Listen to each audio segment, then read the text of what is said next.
Good morning, champions. Happy new week.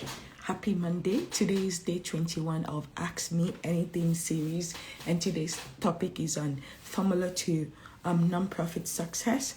And before I dive into the topic for today, my name is Omotola the Great. I am the lead consultant here at the Funding Magnet, where we have a mission to aid and support at least 1,000 non-profit fully funded mission and their vision this year. We believe that you don't have to go broke to make a difference, and that you can make a living while making a difference. And we're here to partner with you to support you in your endeavor to be the change you want to see in the world. We know that as champions, you're called to save life, to change life, and transform community. And we know that it can be a lonely journey when you've started your nonprofit. And so we are here to support you, to cheer you on, and help you know that it's definitely possible, and that what you carry is valuable, and give you the tools, the resources, and the tips you need to thrive and continue to do your good work. And so the reason for this series is because I've gotten a lot of people asking me questions about how do I start my nonprofit, how do I fund my nonprofit, how do I sustain my nonprofit, how do I expand on my impact. And so I am dedicating the whole month of March to just answer some of these questions that have come along the way throughout the interactions that I've had either online or offline with people either interested in starting a nonprofit or an NGO, or who have started and they're stuck and they need help in going forward. And so today I'm going to focus on what are some things that you need to have. What is the formula to run a successful nonprofit? And when I say successful, I mean a nonprofit that is profitable, a nonprofit that is sustainable, a nonprofit that is built on your lifestyle, not that it's taking and draining you, and at the end of the day you are not able to do the good you want to do, and a nonprofit that is impactful and very, very helpful. So let's dive into the conversation for today. If you have a question or something that is specific to your own organization, feel free to leave it in the comment or send a DM. I'll be happy to reply and answer within 24 to 48 hours. So back to the topic of today. So what are the formula? What are for a successful nonprofit? So the first thing, number one, is to have the right people. So before you can have a thriving organization, yes, you might be the visionary, yes, you might be the executive director, but it has to be more than just about you. Because if you're not able to get the right people to buy into the vision and the mission and what you say you want to do, then it's not going to go far. It's not going to be sustainable, because you are just an individual. Things happen. You're not just living in isolation. Also, there are other parts of your life beyond just your nonprofit or the good you want to do. And so what happens if you have to step away? What happens if life happens to you and you have to focus on a specific area of your life in a particular season? Are you going to stop caring? Are you going to stop working for the people you said you're going to work for?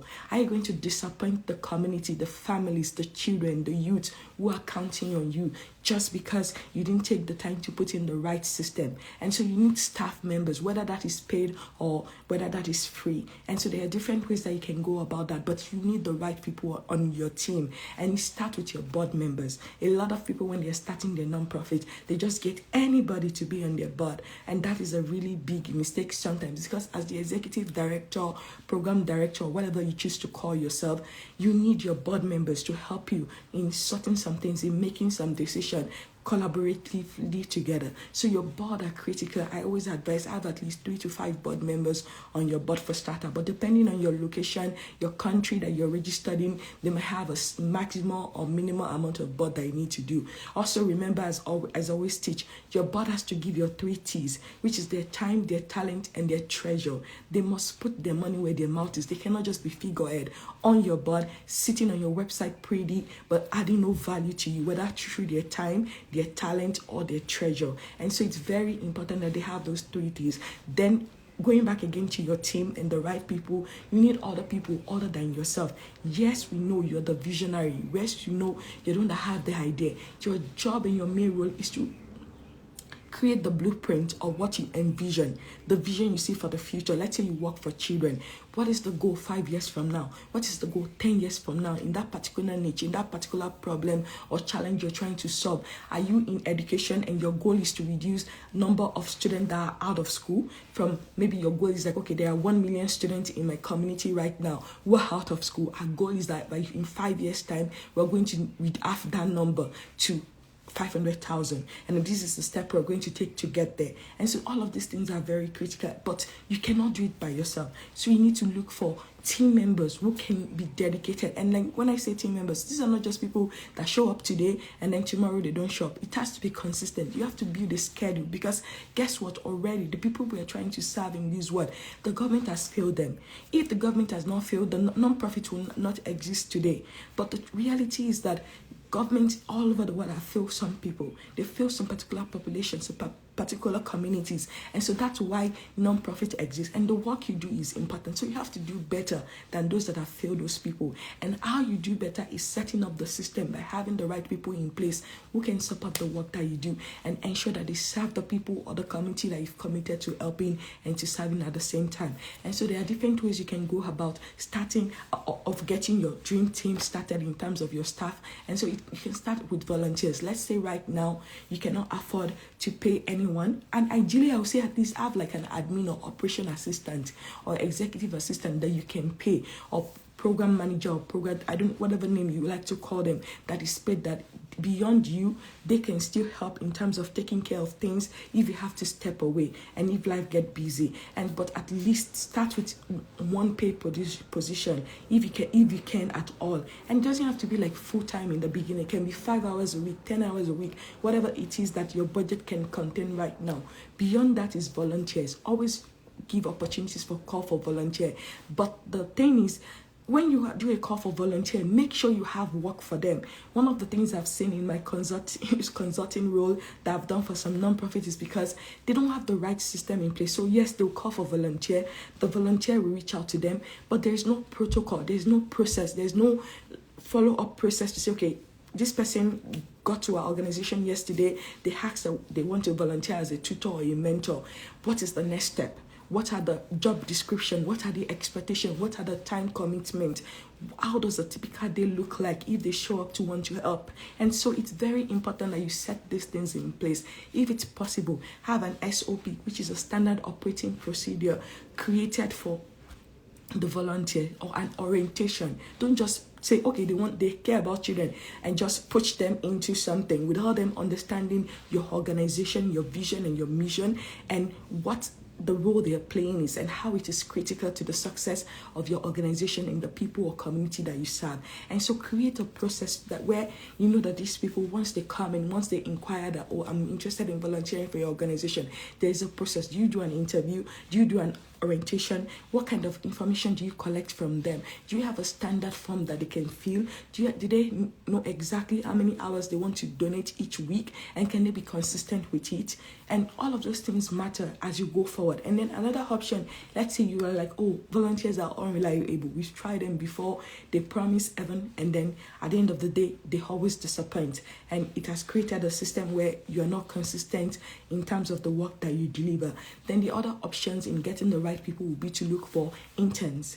There are a lot of universities and colleges and polytechnic around you, and so you can even sometimes high school students do internship as well. And so you can do a call for internship. You can make it as short time as possible, 6 weeks, 3 months, 12 weeks, 6 months, up to a year, depending on you and the stage of your organization right now. And so when you create internship position, these are not paid most of the time as well. And so, and you can, especially if it's a college level, university level interns that you're looking for, you can now use this opportunity to actually fulfill different roles. So you can get more than one intern. And the reason why this works is that these students already, they are studying for that particular area of or subject matter. They're studying already for that particular area of specialization that you need. So let's say you need somebody for communications or social media management. There might be somebody that is already studying for that in the university, and they need to do their internship or whatever it's called in your country. And then you can connect to those people with that department and be able to get student funnel to your organization. Let's say you're in the social service situation. There are social workers, there are psychologists, there are counselors, students who are training to be these professionals. So you can use them as well and get those interns as well. Maybe you focus on healthcare and health. There are nurses that you can look into, or doctors that have to serve and do internship, and you can explore that. If you're like, okay, we need help in terms of the business side of things, we need to create a plan, we need to have a strategy, we need to reach out to potential sponsors. Maybe what you need is a business student, someone that is going to school to study business, and then you can use that as well to support your work. So first and foremost, look at where there is gap in your organization. Where are you missing in terms of the right people for your organization? What do you have and what don't you have? In an ideal situation, if you can fully staff your nonprofit, your organization, and your project, who do you need on your bus? Who do you need in the vehicle to get you from this destination of these people are suffering to this is the solution we want to apply and the change we want to have to make a difference, to change life and to support communities and ensure that they can thrive. So identify the gap right now. Q1 is about to be over. This is the best time to start planning and then work towards it. Okay, by Q2, we are going to create our SOPs. We are going to have a process. These are the kind of positions we want to fill, and this is our strategy to make it happen. And so for you to build a thriving, profitable, sustainable, and impactful nonprofit, you need to have the right people on your bus, and that can include your board members, your staff or volunteers or interns, and together you work together for the good of the community that you serve. So that's the first thing. The second thing is to have the right kind of programming in place. A lot of things that I see with a lot of nonprofits is that you try to do too much too fast. And so because of that, you burn out so fast. A lot of you've not taken the time to build the right foundation. And think about it. When you build a house, you need a plan. You need a plan. They need to have a blueprint of what it is going to look like before it takes shape physically. So the same thing for your organization. You need a plan, and it has to be an active working, not a business plan that you created years ago but you've never looked at. You have to be able to review it weekly or monthly to say, where are we? Are we making progress? And so if you don't have a plan, like the adage says, to fail to plan is to prepare to fail. So do you have a plan? A lot of you may have the right people, but because you don't have the right plan in place and you don't know what they need to do or what role they feel, everything is dysfunctional. Everything is just out of whack. And then you do emergency programming, you do emergency fundraising, and then at the end of the day, you're not really able to truly make the difference on the scale that you can. And so you need a plan. You need to plan it out. By now, you should have a plan for the year. I know the Q1 is over, so let's say Q1 was just the test run. You still have 9 months. You still have 3 quarters left before this year is over. This is the best time to start thinking of a plan.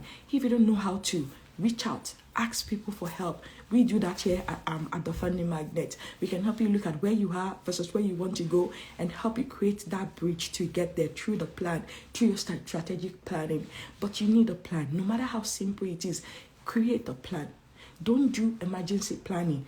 For Q2, what are you going to focus on? Let's say you have 4 programs. Then you can divide it by quarter so that way you're not overwhelmed. Your team is not overwhelmed, especially if you're still young, you're not able to pay people fully, and it's still through volunteers and interns that you have. So do 4 programming per year, 1 per quarter, 1 per 90 days. I'd rather have you do something of quality than try to have 25 programs or 100 programs or 10 programs in 1 year and do everything woefully. And you are not able to really know the head and tail of whether you're making a difference or not. But 90 days is perfect. It's good enough for you to create a plan or to create a program and work it. In 90 days, you can raise the funds you need to make it happen. In 90 days, you can execute on that project and deliver excellent results for the people or the community that you say you plan. And so you need the right plan for your situation right now. I always tell nonprofit, don't try to do, yes, it's ambitious, it's wonderful that you want to help 1 million people and you want to make a difference, and that's wonderful. But your plan has to be SMART, and it's the same acronym that everybody knows. Specific. What population are you trying to help? What community are you trying to serve right now in this season? Then The M is measurable. How many people do you want to serve in this situation? Is it 100? Is it 50? Is it 30? Like, be specific about the number. And then also, the A is for achievable. Give yourself enough time. Are you going to accomplish it in 6 weeks, in 1 month, in 2 months, in 3 months, in 6 months? What is it going to take to make you? So how achievable is your timeline and your plan in terms of what you want to accomplish? Then is it reachable? Like, is it realistic in terms of, do you have the people, the right people? Do you have the right resources to make it happen? And then time bound, you need to make it out of time, but it cannot be just indefinite. It's like, okay, we're just going to do it until. No, it has to be that as well. And so you need the right plan. Once you have the right plan, then it's easier to do it. Don't try to overwork yourself right now. I always tell people, start small to grow big. So your plan can be great and wonderful and be very ambitious, but you need to still break it down into tangible steps that you can do on a day-to-day basis, on a weekly basis, or on a quarterly basis as well. And also, it's not just enough for you to have the plan and know it by yourself. And for some of you, like, oh, I know the plan in my head. But the truth is, nobody knows what is in your head. So until you put it down on paper and people can see it, then they will not be able to run with it. And then there'll be a lot of confusion if it's all in your head. And one day you tell them this, the next day you change what you're saying. So that's why it's important that you have the plan, but not just have the plan. Once you create the plan, have a meeting, a stakeholder meeting with your staff, your team members, and tell them the vision. Let them know the roles they are playing. Let them know why it matters that everybody play their part to be able to get the result that you want as you go forward. And so that is always very important. Then the third thing that you need to be able to grow in profitable, sustainable, and impactful nonprofit is to have the right message. Because the truth is, you need support, you need partners. And so you need a case for support. A case for support to say, okay, what is our case for support?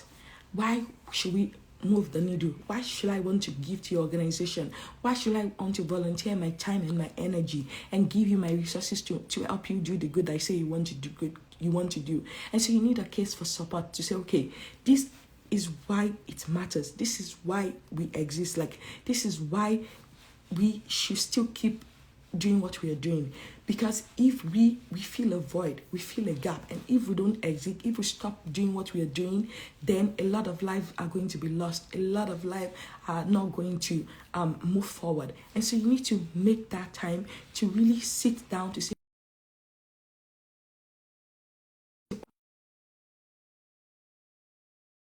1 second, to say, what are we for as an organization?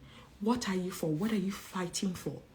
Why does it matter that right now, right here, that you do what you do? Why?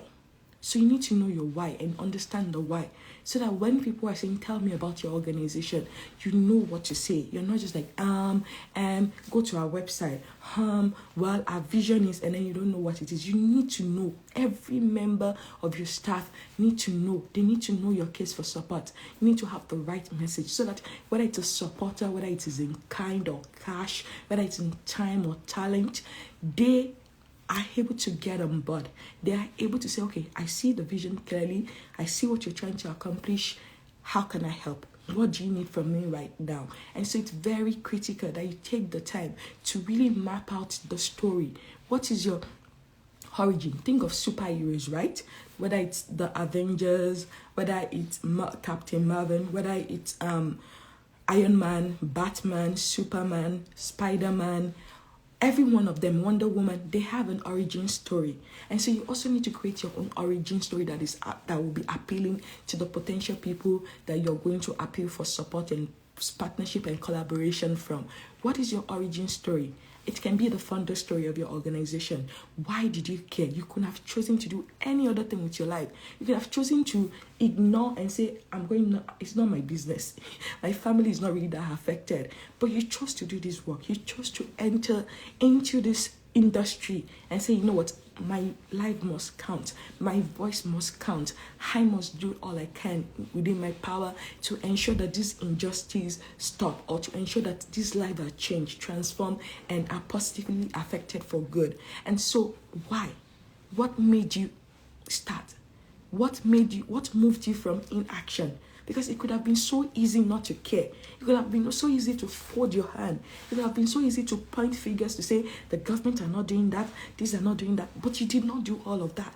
So what is that story? We need to hear that story. We need you to tell us that story, because that story can be powerful and it can move people to want to support you, to give to your organization. And just to do a recap, like I said, first you need the right people on your board, on your team. Just as the founder, just as the executive director, you cannot do it alone. You will be lying to yourself, and you're going to create an organization that's not going to last if you try to do this work by yourself. So you need to have the right people with you to support you, whether paid or free. And then the second thing is to make sure that you have the right plan, that you create a plan that works for the season of your life. Don't try to do 20 things this year when you know that realistically all you can do is 1, 2, or 3 things. It is good. Think of it as starting small. Think of it like laying the foundation of the house before they put all of these big buildings on top of it. You need the foundation. You need to be firmly grounded, and that means having the right team, having the right people on your back. And then the last thing is the right message. That is your case for support. Why should we care? Why should we invest in it? There are thousands, millions of non-profit and NGOs all over the world. Why is yours important? Why should we fund you? Why should we help you to advance your mission? What are you making happen in the community? How are you saving life? How are you transforming communities? How are you changing lives for good?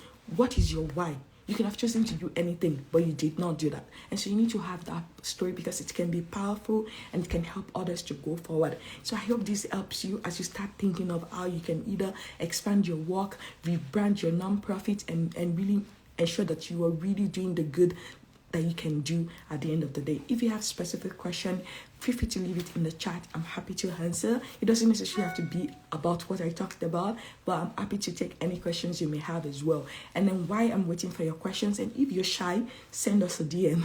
We'll respond to you within 24 to 48 hours as well. But while I'm waiting for any questions, if you go to the link in the bio, I have a free masterclass that is coming up next month. It's called the Fully Funded Plan. And so it's basically expanding on the right plan like I discussed today. And so if you're interested, it's free. It's just 1 hour of your time. Usually it takes 30 to 45 minutes to cover the material, and then 15 minutes to do Q&A as well. Also, if you have specific questions or you need some training about some specific area, you can go also to the link in the bio and click on the one that says learn about TFM Academy. We have free and paid classes and training and courses that will be right for you at whatever stage you are in right now as well. And if you have questions about either helping with grant writing, grant research, getting your monthly giving going, helping you to either create your SOP and your system and process for recruiting volunteers or interns or staff, we can definitely support you as well. We also provide training for teams, and so please reach out to us and we'll be happy to do that as well. That's all I have for you today. I'll be back again tomorrow, and so if you have questions, feel free to drop it and I will be able to answer it. But until tomorrow, keep doing good, and I will see you and enjoy your day.